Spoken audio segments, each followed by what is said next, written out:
if this is over your head and you need help on implementing this product, like here is a list of partners who actually we've vetted through and who have proven to us that they can deliver on this, giving them the opportunity to be featured in front of our customers. If we can integrate our partners into our marketing activities and give them that recognition, that's always another way that really drives them. To start sharing our solution. Welcome to Make Them Famous, the podcast about partner enablement. The only podcast to uncover both how partner teams enable their partners and how other department leaders enable their partner teams to achieve success. Hello, and welcome back to Make Them Famous, the podcast that shows you what partnership operations is truly like for usually two sides of the partnership equation. Today's episode is a little unique in that today I'm joined by Justin Graci alone. His title is Principal Marketing Manager, Product Go-to-Market and Enablement at HubSpot. His job at HubSpot is building the strategies on how they go to market with and through partners on new and existing products.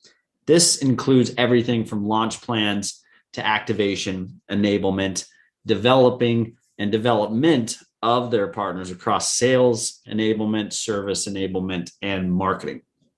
That's why I just have Justin on today. It would be too much to have a second guest on because Justin has so much to share. In this episode, we talk about how a platform with multiple products with partners underneath each avoid over-complicating their program. What is the go-to-market strategy for big product releases like Operations Hub? How to determine what partners to include in go-to-market campaigns, how they incentivize partners to get behind this campaign, what types of products are partner-first products, the impact of the new partner network that he's building and co-manages, bringing in current partners in net new partner acquisition or enablement campaigns, how HubSpot instituted partner-to-partner learning. This is pretty cool. The strategy, similar to multi-level marketing, a pyramid scheme, and how that can benefit and increase activity in your program. Then we end on what's coming around how Justin and HubSpot want to add incentives for partners to learn and go horizontally across their product line, learn new services on top of each of those products. That's one of their big initiatives. We end on what's coming around how Justin and HubSpot want to add incentives for partners to learn and add new services going horizontally across their product line. Hang on to the very last minute on this one. But before we dive in, a word from our sponsors. First, Partner Stack. Partner Stack is the number one rated partner platform for software companies. Partner Stack works with top companies like Monday.com, Unbounce, who was just on the podcast, Intercom, Webflow, some of the companies that use Partner Stack to make sure that their partners are happy. We advise many of our post-program market fit clients to demo Partner Stack when they are ready to scale revenue through partnerships. We also talk a lot about co-selling in this podcast. We talk a lot about co-selling between agencies and tech, as well as tech to tech. And one of the platforms that really shines for both sides of our ecosystem, the agencies and the technology, is Reveal. Reveal just launched version 2. They have an amazing UI and UX, and our agencies love it. And this is the thing with these co-selling partnerships is if one of the two sides does not have the tool that you're trying to use, you can't effectively co-sell. So we recommend Reveal, number one, because it's a great product. Number two, because you can integrate CRM for free and map data without hitting a paywall. Many agencies will stop when you try to refer them to a tool that is too expensive. And that will crush your ability to effectively co-sell. With agencies in particular, it's super important. So check out Reveal, book a demo. It's free. Why not? Sendoso is our third sponsor of this show. They've been an awesome sponsor, an awesome partner for us in many ways. They're also in one of our programs, but Sendoso is the top sales and partnerships team's number one choice for gifting and sending. They are the leading sending platform. Sendoso is the most effective way for revenue teams to generate more revenue and stand out and engage their strategic points of contact throughout the partner journey. So if you're a tech team listening to this, I'm sure your salespeople are using Sendoso or something similar, but check out what they have to offer. They just released a number of new features, both for partners as well as for end users. And it's slick and it is fast and it is robust. So please check out Sendoso, check out Reveal, and check out PartnerStack. Links below. And as usual, enjoy this episode. Welcome, Justin. Thanks for taking the time. The first conversation that we're going to lay the foundation of this podcast around is based on a couple of recent experiences I've had with partner teams that have products that are nearing the word ecosystem. Everybody kind of talks about ecosystems differently depending on what you are and what side you're on. In this frame, the ecosystem that I'm talking about is when a product has, yes, lots of integrations, but you can approach partners with a number of different value propositions, meaning this product is in my product. And for HubSpot, you have, I think, 3 main ones, maybe 5 main ones.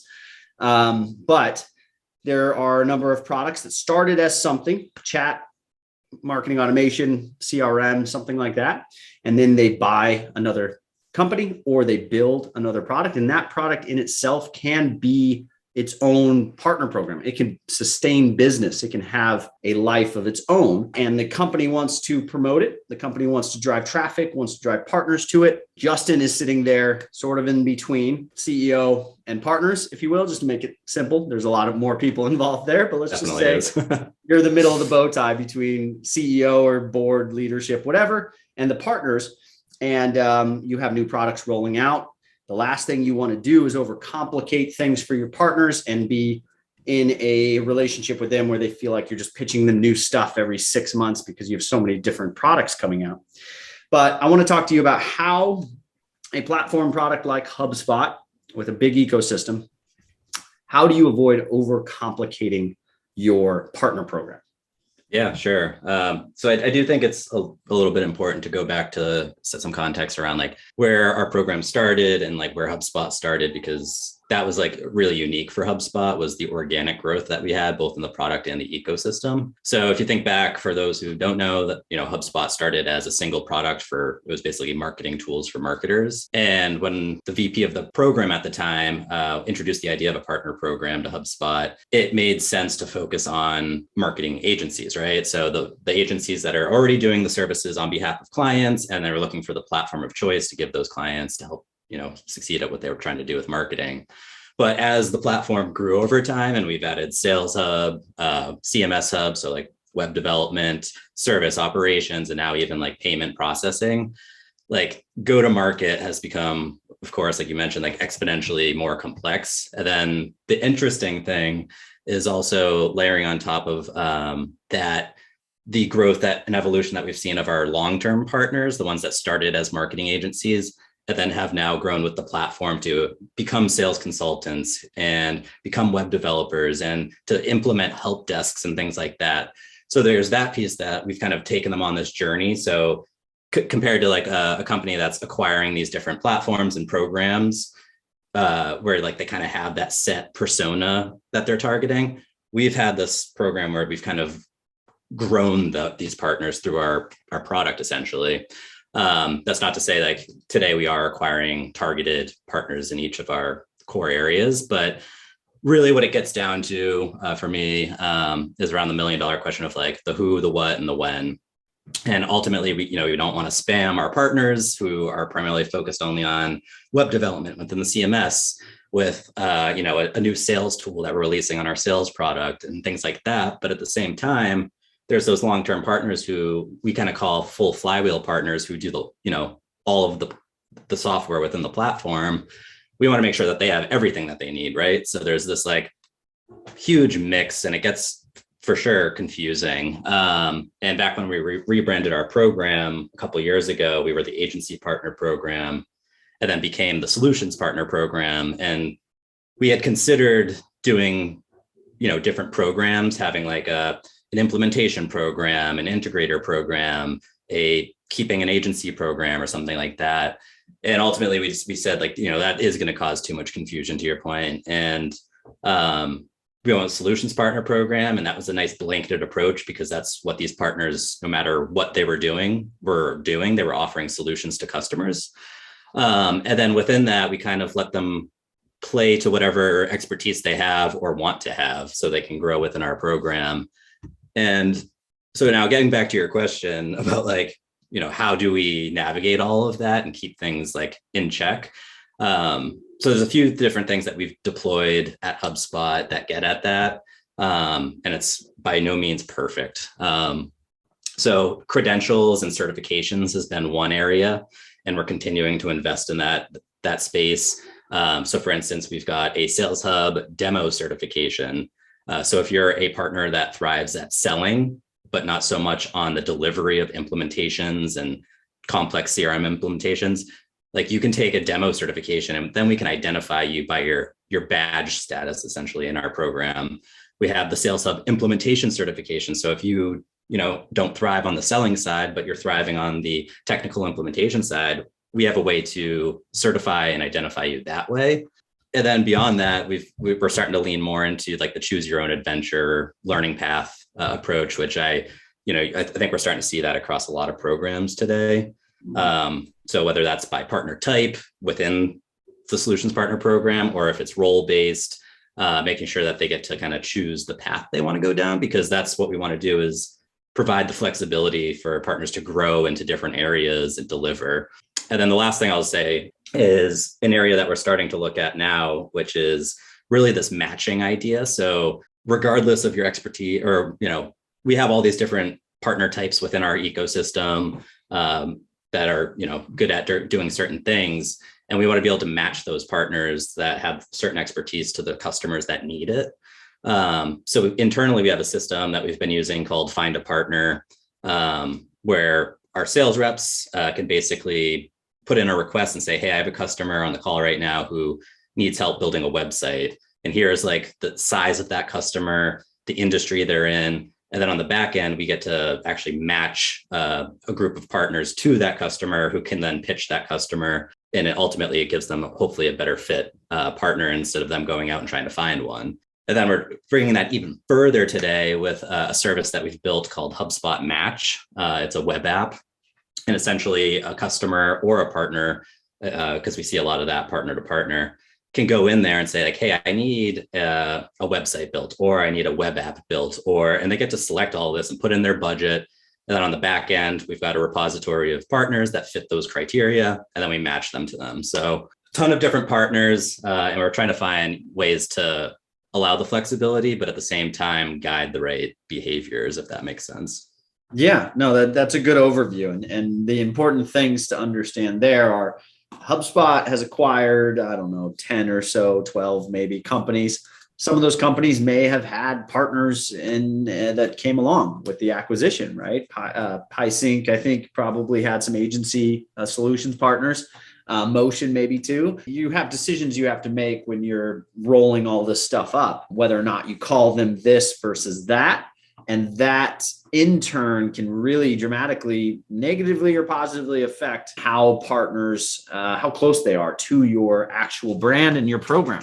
I think HubSpot's done a phenomenal job where I know you have Operations Hub experts that don't do any CMS Hub stuff, that don't do any marketing automation stuff. Same thing with the marketing automation side, same thing with the CRM side. But if you look at their websites, they are this HubSpot solutions partner at this tier, Diamond, Elite, whatever. And then they have certifications underneath that. So if we were to wrap that up into advice based on what I see from HubSpot, and based on what you just told me, the advice would be don't overcomplicate. Take your key value propositions in your product that have service revenue to be had for the agencies, for the solutions partners, and make those certifications with the product name as a part of the certification, but then leave the program as a tiered or not tiered, whatever, just as a solutions type partner program, expert partner program. And then your brand remains that. And the other aspect of that, which I think a lot of teams forget sometimes, is like the agency values the expertise and the thought leadership, and simply just tying their name to a great brand like HubSpot. If you start to remove the word HubSpot from those names, and if you started to call me an Operations Hub partner and I had to use an Operations Hub partner badge on my site and I didn't use HubSpot, I mean, it wouldn't be as valuable for me. That's it. Yeah, exactly. And we try to think about it like you've probably heard it too. Like HubSpot really does try to put the customer at the center of every decision that we make. I think it would be hard for a customer to be trying to identify a partner that they can work with by saying like, oh yeah, I need an Operations Hub partner, because like that's very like company focused, right? Yeah. And that's what you'll see if you go to our partner directory is, by the way you can filter is by certification. So like their expertise or different services that they provide. So for Ops Hub, we added a service called Programmable Automation, where these partners can actually develop these automations within the platform. So we're actually trying to match like the solution to the customer versus saying like, this is the product expertise that you need, or like an Ops Hub partner, so to speak. So yeah, no, this is killer. Yeah, like if I really did want to just find a Ops Hub partner, I just use certifications and find someone that's certified and go about reaching out. So I do love your directory. This looks very custom. I don't think there's anything that is easy to create that replicates this, but this is definitely a phenomenal way. So your sales team and your CS team, when they're on a call with a customer, they will just use this on the front end, or do you have a different system in the back end for finding the right partner for the customer? Yep. So we've seen that it used both ways. The front end, the experience that you're looking at here, and then we also do have some like back end logic as well for like that find a partner bot that we essentially have set up. And that's kind of more of a pilot at this point, the internal stuff, as we start to build out more of these web-based apps. And there's definitely bigger plans for our marketplace here, the directory, as we start to build out the larger HubSpot network, so to speak. You'll see improvements come to this directory this year and over the next couple of years to make it even more powerful in that gig economy and all of the different things that, Dharmesh has talked about. Oh, killer. So much to talk about. Okay. So we want to stay focused. This is our agenda. I don't need to show that on screen, but back to the go-to-market main focus. You have partner enablement in your title. You have go-to-market in your title. That's what we want to talk about, but that was good. That was a great foundation. So when you include partners in go-to-market campaigns, so let's use the most recent one as the example, and let's dive into just how that went about and how you bring in partners, where and when. And I'll just preface with, the idea here is this. Okay, I am a product and I have a big PR something coming out in 6 months. It could be a new product like Operations Hub. It may just be an integration with a great ecosystem. Like I'm integrating with Salesforce, or I'm integrating with HubSpot in 6 months, and I need to go to market with this integration, which means bring in partners, bring in a bunch of stuff. So you guys had Operations Hub, which was a phenomenal big change in the way that you work with agencies. Now I can build apps inside of HubSpot. That changes the way I think about our partnership. The other thing, if you look at some of the diamond, platinum, elite partners that you guys work with, they're starting to hire developers. And you see a marketing agency hiring 5 developers. You're like, what is going on? Well, there's pretty crazy. Obviously new service revenue out there that they're all trying to get at. You guys created that in the product. But let's talk about how that all went about. What was step one when you heard from higher ups in 6 months or a year, whatever leeway they gave you, we've got Operations Hub. Then you have to go to work. So what are some of the things that you do first, second, third? Yeah, there's a few like examples that would come to mind. We can, focus on the Ops Hub example.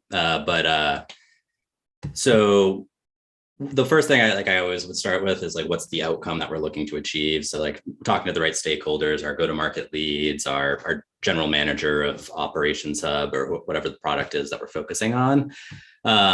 So Operations Hub was interesting because it was like you said, a great example of this, where it was like kind of a partner first approach. And the idea of kind of this like queen bee strategy of creating like the sense of like following behind the leader was certainly a key focus for that launch. But early, like months prior to the release, almost like probably 8 months prior to the go live, that's when we started like really digging in from the go-to-market side, figuring out like what we were going to need, what's the capabilities of the product, and then trying to from there create essentially like a framework on like how can we identify the partners in our current ecosystem that this would be a good fit for. So again, that's where we went back and started looking at things like certifications that have already been achieved, different things that these partners have built already on the platform. So like some of those early indicators. And from that, we started enrolling this group into our beta to start having them test out the product, give us feedback, seeing what they actually think in terms of how they would start using it for a customer down the road, which started to build into the ideas and things that we would build, whether it's content and collateral and messaging and all of that. And early on, we had them take a training on the product. So before it was even released, making sure that partners knew, especially this beta group, knew exactly how the product worked, knew the ins and outs of it. And then after that, we expanded that beta group even larger to a segment of our tiers. So our platinum, diamond, and our elite partners are our top partners, so to speak. And we hosted what we call a preview event. So essentially a readiness meeting. So it's like an hour long. We have like our keynote from our general manager. We go deep on the product features. We demonstrate it. And then from there, we had like breakout sessions with some of the beta partners that were talking to other partners about, hey, like, here are the use cases that I see this product working for. Here's how I'm thinking about using it and leveraging it. So that was a really cool experience and partners seemed to love it. But what that did and enabled for us was ensuring that these partners were in lockstep with us heading into the launch. So it wasn't just like, here's the product information. It was, here is when we're launching, what we're launching, how we're launching, and how you can actually be part of that launch, and making sure that we're delivering everything from, the product information, but all the way down to like the marketing messaging that we're going to be putting out there, so that you have that halo effect at launch time of all of these partners saying the same thing, not the same thing, but the same message that HubSpot's trying to tell. So that's what that meeting was really about. And then come launch day, not only is HubSpot marketing pushing out this massive campaign, our ecosystem that touches regions that sometimes HubSpot doesn't even have a huge footprint in is able to start amplifying that message as well. So then beyond that, we had like various touch points where those go-to-market partners, like I said, they hosted those breakout sessions. They built out our use case library. So we have one of those built out for our customers to interact with and our sales reps. They created educational content for other partners in the ecosystem to learn from. And then, even we're coming up on a year now since it launched, which is crazy. But since it's launched now and what we're doing today, we're like, still trying to activate new partners on that product, right? So we've made this big splash, but now we're trying to keep the momentum going to keep up with the demand of it from our customers. So we've been kind of showcasing what's possible to our customers. And you'll probably see, like, if you've been in our community space, we've got multiple different like webinar series and workshops that are actually co-hosted by partners in our ecosystem. So we'll have our product experts join those, our community experts, but then our partners who are actually on the front lines creating these things. And they'll actually go through and do deep dives on, how can you integrate SQL into HubSpot, and then like all these different really cool use cases and breaking it down. So that's been really cool. But yeah, it's really around, for me, identifying some partners that you think would be a good fit for it. That queen bee strategy, pulling those partners and having them be the leaders that can kind of set the tone, essentially, getting them ready before the release, expanding that to a larger set of your top partners, getting them in that readiness meeting, and then ultimately going to market together on day one. Oh, I love it. I love it. Okay. So I guess the big question there is, what do you do to incentivize those different partner types? First question, but then the snowball of that question is, okay, well, I need to go to market with the partners, which means they probably need to have early access in some level. Maybe not. But so let's talk about how you incentivize. You go to these 20 partners that you have determined are fit based on the services they sell, how many certifications their team has. maybe even the actual people in the organization, what skills they have. I don't know, but you've determined these 20. What do you say to them about what's happening and what is in it for them to spend the time? And for the tech teams that are listening, realize that yes, you may have this big PR event and there could be potential for a bunch of stuff for the agencies involved. But when you ask them to learn a new product, you're asking for them to spend a ton of time and resources and money getting their team around that. So you're not just bringing them a cake and saying happy birthday. You are showing them something that could be potentially good for them, but there's a lot of training and hours and time in there.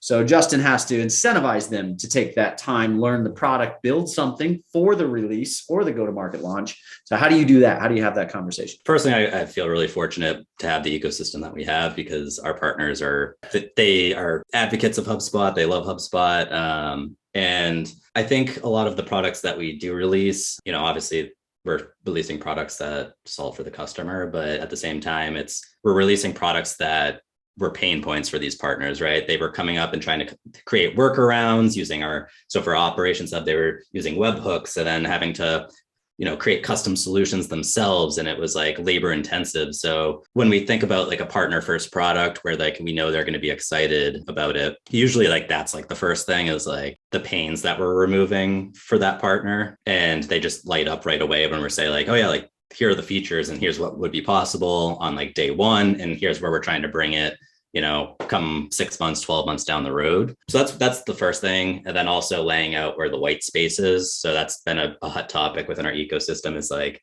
as we have these different partners who are hiring solutions architects and developers and actually building and customizing the platform, making sure that we're telling them like, this is an area where HubSpot's not going to be developing product in and where they could actually add value, whether it's an app integration or, whatever it might be.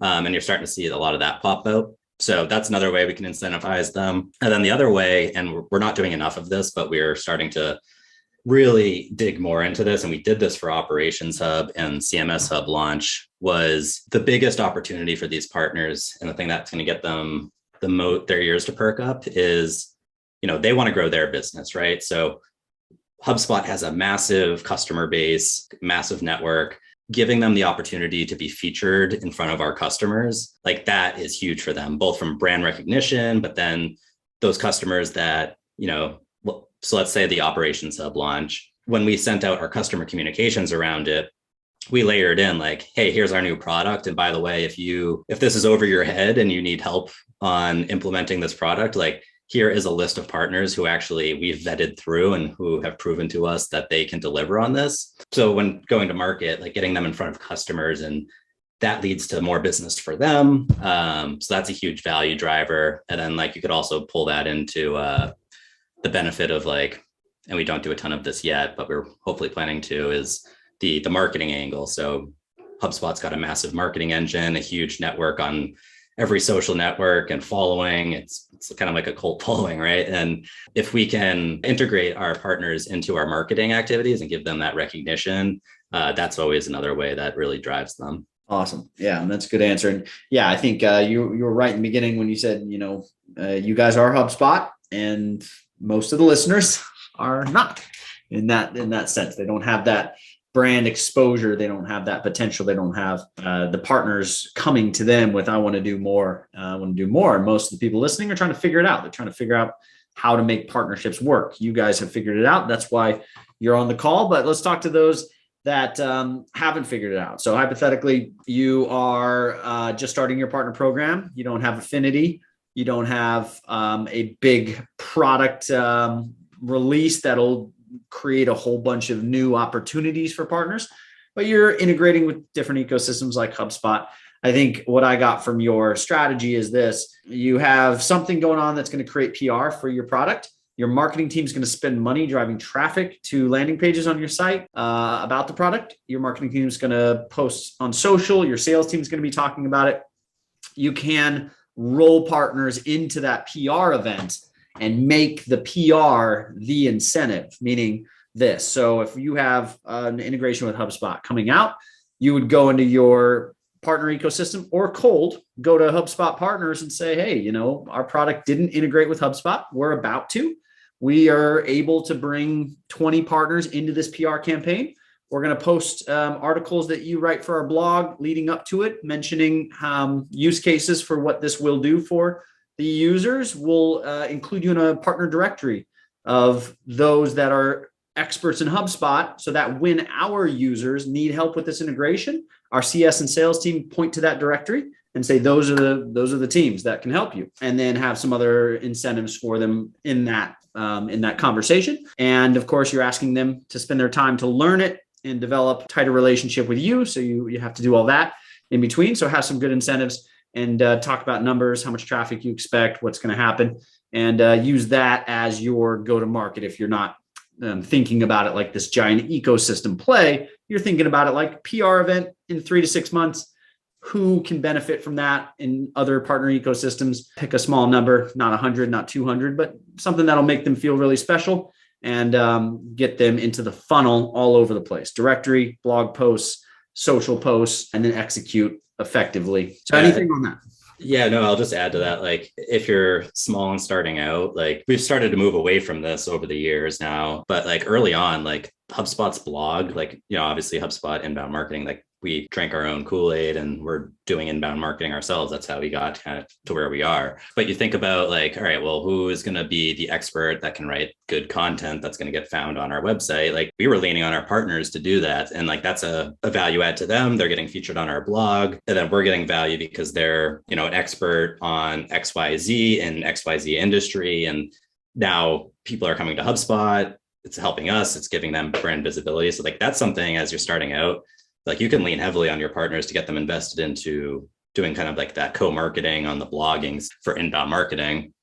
And then we've tested a few different other tactics, even recently, that I think could work for, you know, someone smaller starting out, such as with our new HubSpot payments product. So payment processing, a lot of potential in it, but we know one of our key objectives with that product before we start, you know, blowing it out of the water with our marketing is really around getting the partners who can actually implement it for our customers. And the best way to do that is to ensure that our partners are activated on the product and using it themselves. So we've recently ran an incentive where basically if you were a partner, you enrolled into HubSpot payments, you set up a payment link on your own website, so using it yourself, and you process, I believe it was like $2,500 worth of payments through that product. We actually paid you out a certain amount of money. So you basically got like a bonus check. So kind of like a sales incentive there just to start activating and using the product.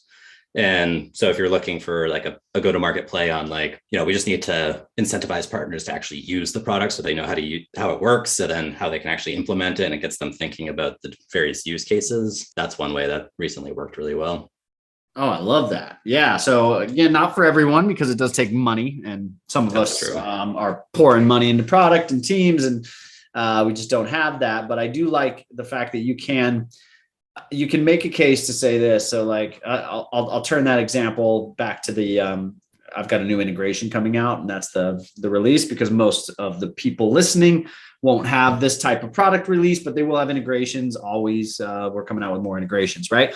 So on that example, you could say first partner to support or connect this integration to 3 different clients of theirs can get an extra bonus check of $1,000. And you'd make the numbers make sense by just kind of looking at your average customer value and your retention numbers based on this number of integrations. So most SaaS companies that have a lot of integrations, they know like if a user integrates 3 or more integrations, their retention goes up 40% or more than that, whatever. So you can back into some napkin math around, yeah, I could afford to pay, not even afford, I could make the bet that if I paid $1,000 after 3 integrations are supported and done, then you have to figure out how to track it and all that sort of stuff. But that's an example that I would say probably would work for most people. Yeah. And within, like, depending where you are in terms of like how much money you have to throw around, like it could be even like we've had success on like smaller scale too. Like the incentives can change. It doesn't always have to be, you know, a money check. It could be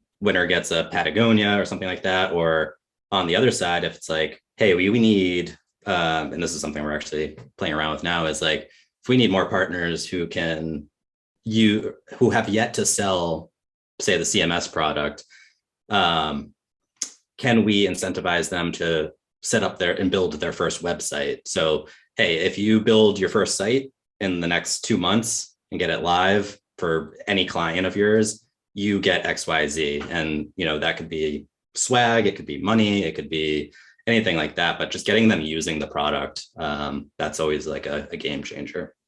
Oh, that's a beautiful example. I think analogous to give agencies their first account with your product for free would be one that I've seen on. Not as easy to do for HubSpot because there's a lot that goes into it, but for lighter weight products, most of the products listening, it would be the advice is give the agency an account to use. If your product is used internally by the agency, this is a no-brainer. But if it's not used internally, that's even sometimes even more valuable for the agency, where they can go to their client and say, yeah, I know you're looking for a new website. We support CMS Hub. It's normally $500 a month, includes all this stuff, or however much it is. I don't think it's $500. But if you guys are able to offer it standalone, you could tell all of your agencies, your next client on CMS Hub is free. We will pay their bill, and that incentivizes them. So I've seen that used, especially in cold outreach, when you're trying to get a new partner into your program. Mention that their account is on you, and that can help. Okay, so let's talk about bringing your current partners into your partner acquisition process. I know you guys have a really awesome, I don't know if it's a system, or just volunteers that do this, but when you're trying to get agencies to up tier up, whatever you call it, you connect them with partners that are in that tier in some way, shape, or form. And I've talked to a number of agencies that have a lot of conversations with agencies that are low in your program, trying to tier up. How does that work? What is the operation around bringing partners into the acquisition process? So like attracting net new for what we're trying to get. Oh yeah, sorry. Yes, net new. I want to hear about that if there's anything relevant there, but also getting lower level partners to want to tier up. You can obviously show off those elite partners on blog posts and in your content and in your directory, of course, but I think you actually get them to have conversations, have calls and stuff with each other. What is the operation there and what do you do? So quickly on like the net new one, and I won't go too deep into this because I'm not on the acquisition side, but we're leaning hard into this whole CRM platform category right now, which is a hard category to play in, especially with the Salesforces and the Microsofts and all these different players in the world. These legacy players have massive ecosystems already with tons of certified consultants. And so we're chipping away at that market share right now. But in order to keep up with the demand as we continue to go toe to toe in this category, like we do need partners who are able to deliver these complex implementations of CRM and various other use cases as well. But a lot of that groundwork, I would say, was done, 2 years ago when we rebranded to the Solutions Partner Program. I don't think we'd be able to go toe to toe today if we were still the Agency Partner Program. So just changing the branding behind that helps, position you competitively to like a customer who's looking for a partner and a trusted partner, and they actually believe that they can do what you're saying. But also for the partners you're trying to attract. So when we were the agency program, we had partners in it that they weren't marketing agencies, and they were like, this feels weird. And how do you attract like a Salesforce partner or who has that, capability and expertise to join your program when you're the agency program? Like they wouldn't want to. So that was a huge change. And we're continuing to adapt like our onboarding programs and tailoring those to these different partner expertise lanes. So I think that's like a way that we're doing that, but that's all I'll say on that. The question that you had was more about bringing the lower tiers up through kind of like the partners helping partners approach, which that has been, it might be, I don't know. I think it's a differentiator within our program, to be sure.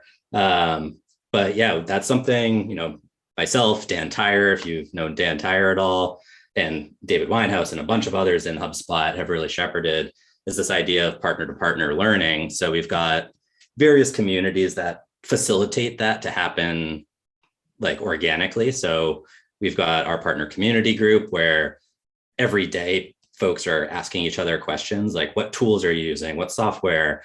Hey, I'm in this scenario where this client isn't paying me for the work I've done. Like, how would you handle this? And hey, like I am losing money on this particular service. Like, how do you guys get around this? And the comment threads turn into like 30 comments long. So like these partners are just like chipping in and just like helping each other. So we have a few different places for that. And recently we've started getting more programmatic about it. So we have, of course, there's the HubSpot user groups, which is open to customers or anyone really that wants to learn about HubSpot. Those are usually led by partners. So if you're just looking to go learn about like how a partner is doing something really well, that's one good place. We've added partner user groups. So not just HubSpot user groups. And this is more of like a mentorship program. So these are, I shouldn't say mentorship, but these programs, basically we get like a small group of partners who raise their hand, and we try to put partners who are trying to get to a certain level that the partner, we call them pugs, partner user groups, that the leader of these pugs, they've kind of already hit this level, and they're trying to guide these other partners through it. So that's something that HubSpot doesn't sit in on. We facilitate the groupings and like the systems that like support it all, but it's really on these pug leaders to lead these groups, and they meet for weekly, monthly. They get to kind of pick their cadence to check in with each other. There's masterminds that we've seen where partners are getting together like on these webinars and holding each other accountable. The coolest thing that we ran recently was related to our CMS product. And what we did was we got one of our, I wouldn't say like, I don't want to like be biased or anything, but Kevin Barber of Lean Labs, incredible partner. He's a diamond tier. He's not yet elite. He would like to get there and probably will. But he's just knows his stuff when it comes to the CMS. Like he's done custom work for HubSpot even. And what he agreed to was leading a workshop for us. So it wasn't me teaching a group of partners how to sell CMS Hub or how to get excited about it, how to deliver on it. It was Kevin Barber, the guy that's been through it. One of the stories he told in this workshop was how he reached platinum tier and then he went down to untiered again, losing 30, whatever X amount of money a year. And then how he went from untiered all the way back up to diamond. And he kind of showcased his story and his evolution and the mistakes he made, and how, he achieved his growth in 8 years, but they could do it in 4 in half the time, because he's basically saying, don't do these things because I made the mistake. I already tried it. So that was a 4-week session, 4-week workshop, 90-minute sessions, huge chunk of time out of like these partners' schedules when they have tons of clients to work with. And we had, I think, 700 partners sign up, 400 partners engaged through the workshop. 200 of the partners were hanging on like 30 minutes beyond the 90 minutes. And then we set up a community space where they could go after to ask more questions, and they had a workbook and like all of this community engagement. That's where we're starting to see these like partners who have been there, done that, and like, how can we get others to do it? Oh, such a cool story. Where my head went, which is kind of weird, but my head went to multi-level marketing companies. It's a negative term, but we'll frame this in the world of partnerships, and in Justin's world, it's like, okay, well, I bring on a partner and that partner wants to grow through the program. Well, imagine if part of the incentive structure was requirements to get to a new tier was around how many other partners did they bring in, and did they train, and are they supporting, right? So you guys do this sort of loosely, not as a structured like multi-level requirements, I don't think. But when I say that, I mean, are there any sort of strategies that come out of that where you would say, you know what, this is kind of happening organically in ours, but if I was trying to get where HubSpot is with this, maybe I would put in place some level of, hey, if you want to tier up, there's a couple ways to do it. You can tier up by your own sales. How many HubSpot licenses have you sold? Or you can bring in agencies that aren't as good at HubSpot as you, but maybe they're way better salespeople than you are. And as long as they're under you in this pyramid, their sales count to you as well. They count for them, but they also count for you. And if you can support them and be their resource, host these types of trainings, create your own pug group in your city, you can tier up without having to sell. What makes sense out of that? Yeah, no, it's an interesting idea. I'm not sure if our program would ever implement that or not. Like, You don't need it, but I'd be interested to see it in action, though. Yeah, and what that just brought to mind, and if you don't mind, I'm going to share my. Oh, I can't share my screen. Yeah, I can allow you to share here. I'll just show you this, and I'll talk through it for those who aren't watching the video. There you go. So this is what I was getting at with that Hubspot Match app that I was talking about earlier. So you come to hubspotmatch.com. Right now, this is specific to our CMS line of products. But essentially, it's like, what do you need help with? And can we connect you to the right partner?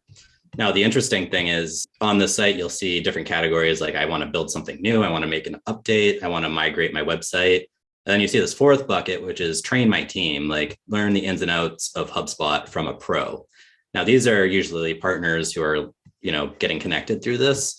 So this is just this is where my head's going with this, is not so much on like the incentive within like the program in terms of tiering up for training other partners and helping other partners, but actually, I don't want to say prescribing, but giving them the option to provide different services related to coaching, training, and development.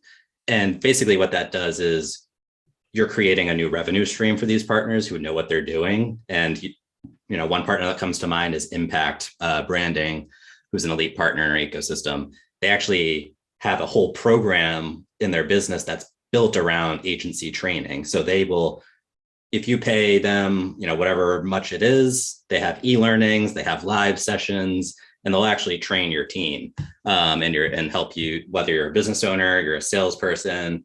So we're seeing partners actually do it on their own. But what I see as the future is creating these more like network effects of facilitating like the systems that allow for these partners to create new revenue streams and connect them to the partners that want to learn from them. And then, you could basically, the benefit of the teacher is, hey, I can make money off of this in addition to the other services I offer. And then I get to help other partners in the ecosystem as well. So, for me, it'd be a no-brainer to pay however much money for 5 coaching blocks with a partner that's been there and done that. I've never seen this HubspotMatch.com thing. This is incredible. Yeah, it's a pilot right now, so still learning a lot. I hope I was allowed to share that. So let's put that out there. I think it's fine.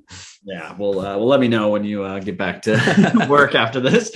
Long and short of that, I think I'm going to think a little bit more about that multi-level sort of partner to partner training, not just as an organic thing that you guys have in your program, because again, most of those that are listening don't have that type of affinity and don't have those types of partners. But if you wanted to create incentive structure around you as a new partner in our program, can tier up and get more benefits out of our program in 2 different ways: more sales and or bringing on other agencies and supporting them, and trying to wrap requirements around training and being included and stuff. It's almost like a good analogy is PhDs, to maintain your status as well as just professorship, right? You have to publish. You have to be teaching not just the students in your classroom, but others. So you don't just teach your employees, but you have to be teaching others how to get the most out of our partner program and our product. And you can tie some incentive around the number of individuals that you've helped in different ways. And then it'd be hard to track, but I think there's something there. I just want to think about it a little bit more. The last thing I'll just say, sorry, is I can't go too deep into this, but where we're thinking our tiering structure in general at HubSpot, and the reason for that is kind of what you're saying is there's these different ways that you should be able to tier up. It's not just, hey, how many deals did you bring in? And ultimately, that is the ultimate we want partners to be selling. But what we're starting to do is build some flexibility into the way that you can achieve different tiers. Today, it does heavily rely on selling. But as we see the growing demand of our customer base growing exponentially, we need partners that can also deliver, not only just so if I am a CMS developer, but I don't know or want to know anything about how to sell, and I don't want to be a salesperson, like you should be able to thrive in the ecosystem by getting brought in on a deal that was already sold and actually delivering on the website itself. So what we're working towards now is providing the pathways that say like, and again, I can't go into specifics on it just yet, but basically making it more equitable to say like, hey, if you blow it out of the water on servicing, you can tier up. If you blow it out of the water on selling, you can tier up. And like we will have thresholds where it's like, you need to do this much of each of those, but you'll be able to counterbalance it a little bit. And training could be something that you layer into that. And I actually have a podcast scheduled with Pete Caputa to talk about this very there you project. Go. He's the OG. I've talked to a couple HubSpot white label agencies.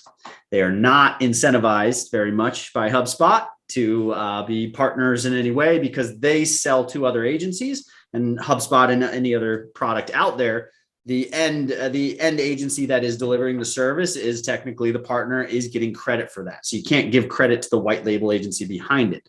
But this white label agency, you can imagine, I mean, they have 200 agency clients. Each one of those clients has an average of 50 clients, probably an average of 30 or so HubSpot licenses per agency. How many HubSpot accounts that white label agency is influencing? Meaning, if that white label agency is all of a sudden supporting CMS and training their team on CMS, all of a sudden there's whatever that permutation is of they have 200 clients, each one of those has 30 HubSpot licenses, you do the math, but they're not incentivized by HubSpot right now to do that. That'll change a little bit. No CMS hub. But you're saying that in the near future, you guys are taking the logical approach, which is your product is allowing for horizontal growth, not just net new licenses, but there's a lot more opportunity in taking a license and adding CMS, adding something from Operations Hub, adding something in the product. The product itself, right? Yeah, and there's like a good mix of it. Like obviously there's like that you want partners to do both of those really well, right? Because like that would be the ultimate. But then you do want to give, again, the room and space and credit for those partners that do thrive in those other areas. So yeah, like our plan and hope is to, this year and over the next year is like evolve that and open that up. And it's probably, I haven't really thought about this deeply until now, but like, it depends where you are in your company's evolution, right? So like if you're just starting out as a software company and you just start your partner program, you probably want to put all your effort into partners selling the crap out of your software because your customer demand hasn't exceeded the amount of services yet. So like, as you build out that customer base and that grows exponentially, then you need to start being like, okay, well, now we need to balance this out. And yeah, we want the sales to keep going up, but we also need to keep up with that demand of the growing, like the delivery side of like, website is the easiest example, but like, yeah, and that's where I think a lot of white label agencies come in. And even in the workshop that I mentioned that Kevin Barber led, there were partners in that workshop that were basically, there was questions popping up being like, hey, like right now I'm overwhelmed. I can't deliver on all these projects. Like I need help. Like, how do I find a partner? And I said, just raise your hand. And then they did that. And then next thing you know, this partner was handing over business to this partner, and this partner was doing white label partnership with this other partner. And then that's why our ecosystem, I love it. It's just like, and we talk about partners helping partners and all these different things. We're seeing it happen in real time, and partners that are hesitant. And I've come up with a few of these. If you're listening, you probably know who you are, like who are saying like, I don't want to train and help these other partners because that's giving away my IP. Like, why would I basically jeopardize my growth to someone that's going to come in and undercut me down the road by giving them what I know? And I've told them all, I said, like, they're never going to be you. Like you're years ahead of what this partner is trying to get to. So you're always going to be the leader. So if you help them and you're providing your knowledge, these partners who can't do what you do, they're going to be sending business to you. So, or they're going to be thinking like, oh, I know this person does this really well because they led a webinar on it. And now they're sending, project work over there. And that's what started to happen. And you'll see these other partners that who were hesitant at first are now engaging in the community because they see the full circle effect of it. Oh, this is such a killer conversation. I've got more podcasts to record. We should definitely do this again after you guys go live with some of those incentive changes. And after you have some big changes in your program, maybe in 6 months, we can reconvene and do that. But white label enablement would be a next topic. Freelancer enablement as well. There's lots of individuals that are just becoming HubSpot experts that work with maybe 5 agencies at a time, and they're on Upwork, for example. Lots of that going on. There's so many different ways you can enable those types of partners. But this was go-to-market, how to bring partners into your go-to-market strategy. And we learned a ton, or I learned a ton. Hopefully you listening learned a ton as well. Justin Graci, thank you so much for being on the show, man. I'll let you go. Alex, thanks so much. Take care.